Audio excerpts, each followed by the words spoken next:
we all have a need for healthy attention from the people that are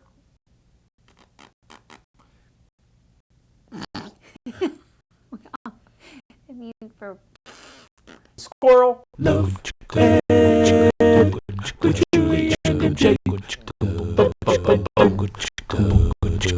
Do you suffer from RADD?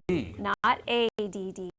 Attention deficit disorder is so 10 seconds. A squirrel? No. Today's social scientists are all abuzz about RADD. That's relational attention deficit disorder. In case you aren't familiar with the term RADD, It doesn't mean you can't pay attention.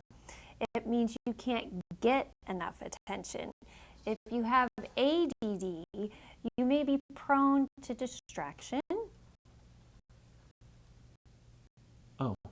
But if you have RADD, you may be prone to creating distractions. I think I might know someone who suffers from that. Okay, so quick background. We're in a new series on Love Ed we're calling Relationology, and in this series, we're sharing truth for thriving in relationships. We began 2 weeks ago by clarifying the basic human need for healthy, intimate relationships. Relationships of depth and understanding where you can know and be known fully by the important people in your lives without having to hide. It's the desire for that kind of connection that really drives us. But, however, as we discussed last week, intimacy requires these little things like skills, time, intentionality, vulnerability, requirements that tend to deter us from seeking intimacy. Instead, many of us will satisfy our souls with relational needs that are far easier to attain. And those are what we call intimacy imposters, relational needs that we either seek out or settle for other than intimacy. And if you haven't guessed already, this week's intimacy imposter is attention. I'm sorry, what? We all need it. We all need a healthy amount of attention from the people that we're close to. But too much of a good thing is a bad thing. And too much attention is a very bad thing. Actually, demanding too much attention is a very bad thing. Yes. Now, when we're young, attention may be the only relational need we're aware of. That's why you can be sitting at a restaurant and suddenly feel somebody staring at you, and then you realize that somebody is a tiny little baby who doesn't know you from their Uncle Bob, and they're smiling at you, and if you smile back at them, they will smile all the more. And that's normal for little babies.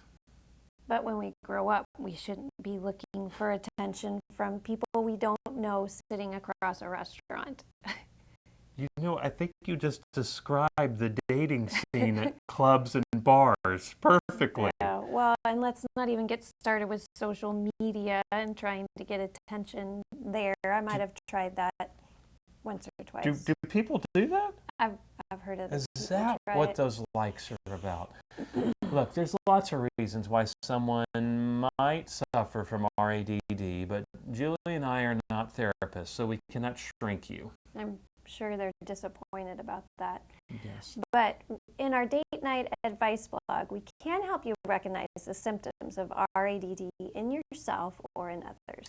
And then we clarify what's so detrimental about seeking out or settling for attention over intimacy. In fact, we'll show how pursuing attention in an unhealthy way can actually prevent you from growing in intimacy with the people that you're close to.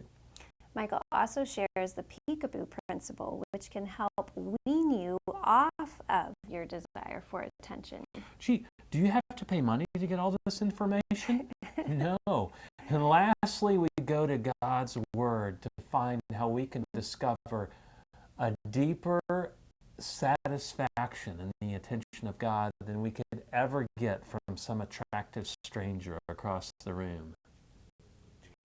So check out our DNA readings. You can click on the link that is below this video. And then join us next week when we reveal the next intimacy imposter on the bed with Julie and MJ. And Squirrel, Love Bed with Julie and MJ.